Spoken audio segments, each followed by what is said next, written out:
Hello and welcome to the video today, which is about oil. So why have a unit about oil? Because of all the natural resources we use, oil is the one we depend on very heavily and where there is potentially a future shortage. So look at these things, and for each one you have to say yes or no, do they include oil in making them? So we have roads, lipstick, clothes, drinking straws, glue, balloons, computers, bike helmets, toothpaste, furniture, bottles, cleaning liquids. Also shoes, CDs, candles, ink, paint, pens, fertilizer, medicine, and car tires. And okay, I'm going to give you the answer without too much uh, waiting. And the answer is that all of those things include oil in their production. Using oil is not just about petrol for cars. If oil becomes scarce, it will affect every part of our lives. And the list above doesn't include one of the biggest uses of oil in the world. Do you know what it is? Okay, I won't keep you in suspense. It is how we make a lot of our electricity. How do we make electricity? Well, it's the opposite of the way that it's used. If you think about an electric drill or a kitchen mixer or electric cars, electricity is used to turn something, the wheels or the drill. When you reverse this, you turn a wheel and it makes electricity. You can use a lot of things to turn the wheel. For example, wind or water or steam made from water heated by coal or oil or nuclear energy. The 20th century was the century of oil.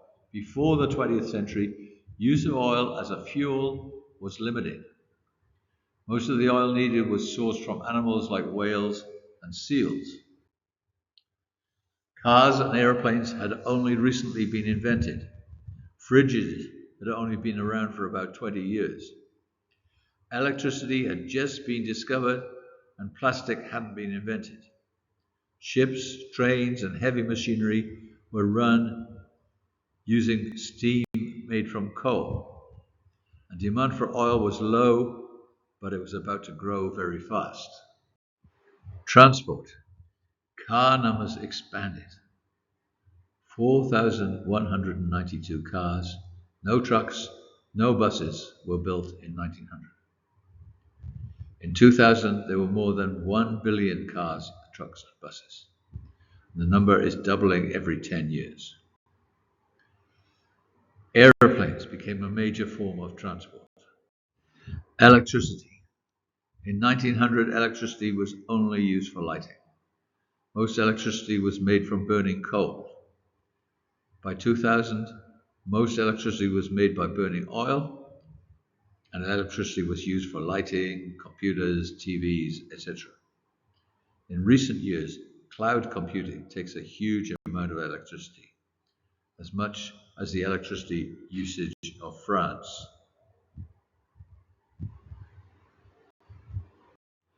Plastics. For containers, replacing wooden boxes and paper bags and jute sacks and glass bottles, which are expensive but reusable. Plastics for buildings, for insulation, for fittings like electric switches, for work surfaces, and for packaging. Things like the thin plastic film that we put over meat, polystyrene to protect goods transported, like the white containers that you get takeaway food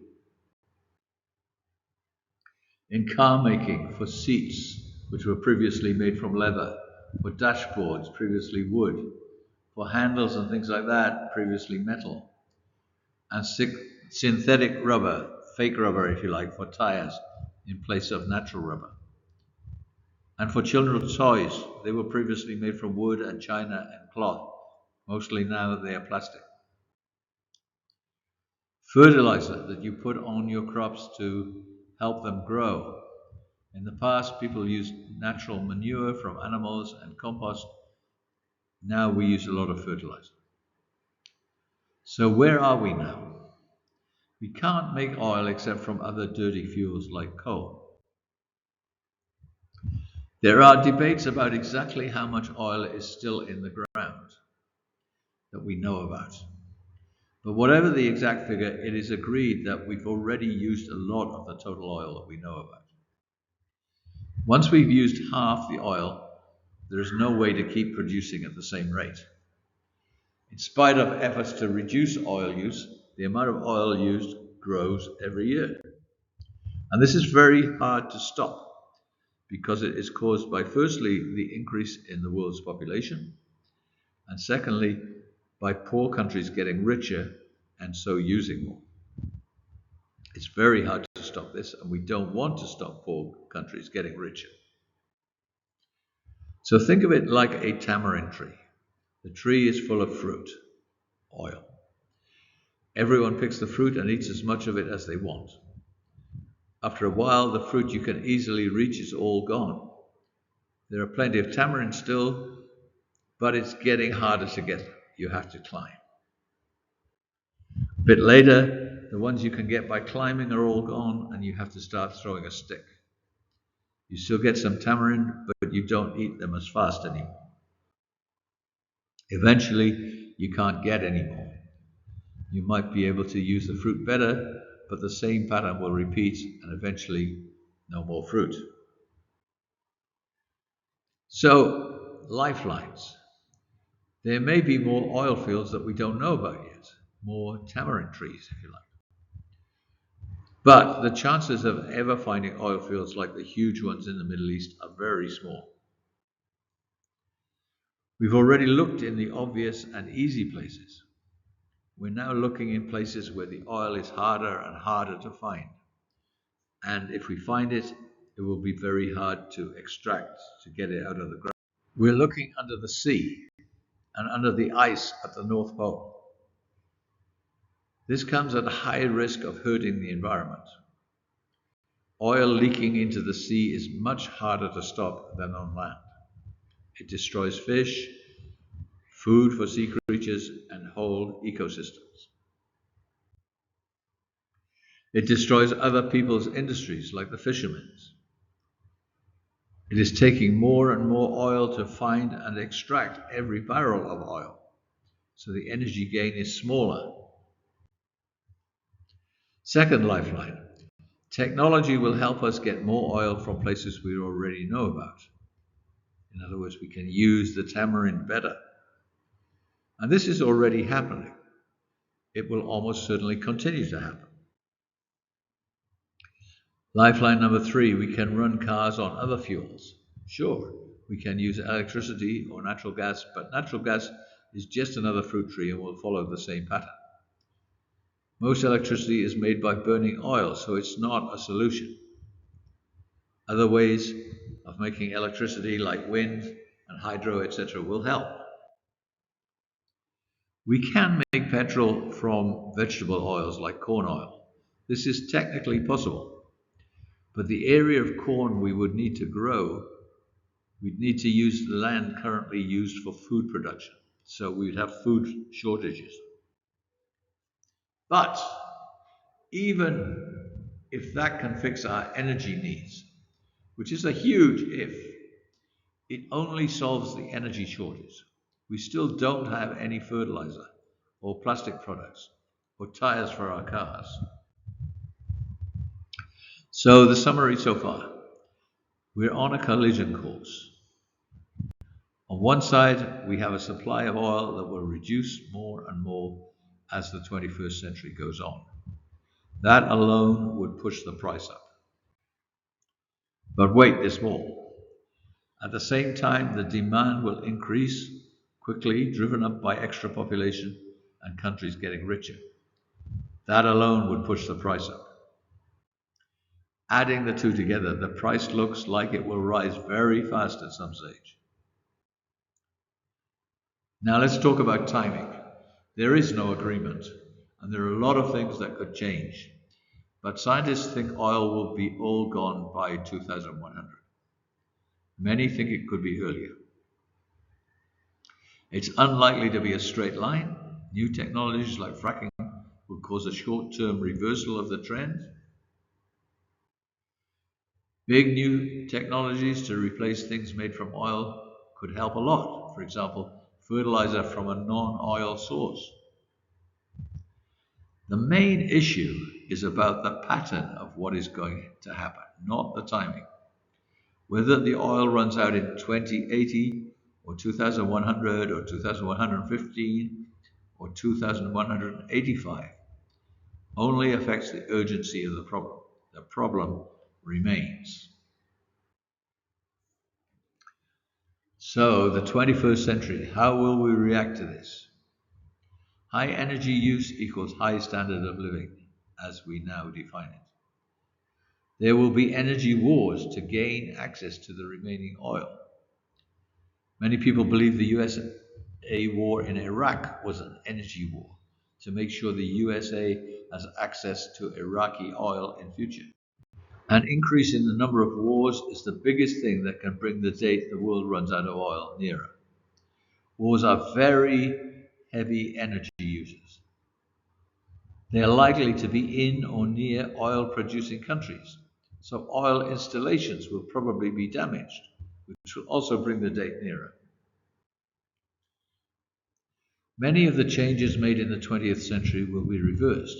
For example, packaging may go back to wooden boxes and paper bags as plastic becomes more expensive. We will travel less as the cost of petrol goes up. We will use things including food made near to home as the cost of transporting goes up. Patterns may change. For example, buying physical things over the internet relies on cheap transport. If transport is very expensive because of expensive petrol, it will become cheaper to buy nearer to home. There will be a massive debate about oil versus the environment. As the value of oil rises, environmental issues will be ignored to allow more oil to be produced. This has already happened with fracking, and oil won over environment. The debate is currently on about exploration at the North Sea and in deep sea locations. Other world agendas like helping poor nations may also suffer if rich nations feel poorer. Let's talk about the economy. Economic growth will be very hard to achieve. The rising price of oil will push up the price of almost everything, so there will be high inflation. At the same time, demand will reduce because of the high prices. This is known as stagflation, a combo of inflation and stagnation. It happened in the 1970s when oil prices went up quickly. So what does this mean for the development in Karen state? Historically, Karen villages have been highly independent. They grew most of their own food. They didn't rely heavily on things bought from elsewhere to help with agriculture or other small industries, except maybe timber. They didn't rely heavily on cash crops, and so they weren't exposed to world price changes for commodities like corn. In recent years, this has changed. A high percentage of farm produce is grown for cash. They depend on agricultural machinery, tractors, diggers, etc., bought from elsewhere. They rely on finance from elsewhere. Current development plans lead to integration to the national and world economies. Electricity. There are many village electricity projects. Many rely on the income from new industries like sewing, which would use the electricity. Small businesses, sawmilling, trading, more processing of local crops and resources, more use of agricultural machinery, more tractors, etc., to grow more cash crops. There is a nightmare scenario. Your village gets electricity in 2025. The plan depends on a small sewing industry making t-shirts being started. By 2030, oil prices have risen a lot, so you can't afford the oil to generate electricity anymore. T-shirt buyers in Europe and the USA are buying locally because of the cost of transporting t-shirts is very high, so they don't want your t-shirts anymore. Corn eaters don't want your corn for the same reason. By 2030, you don't have any electricity and no business and no cash crop. And you're back to growing things for yourself after some very hard adjustments. And this is the end, my friend. See you next time.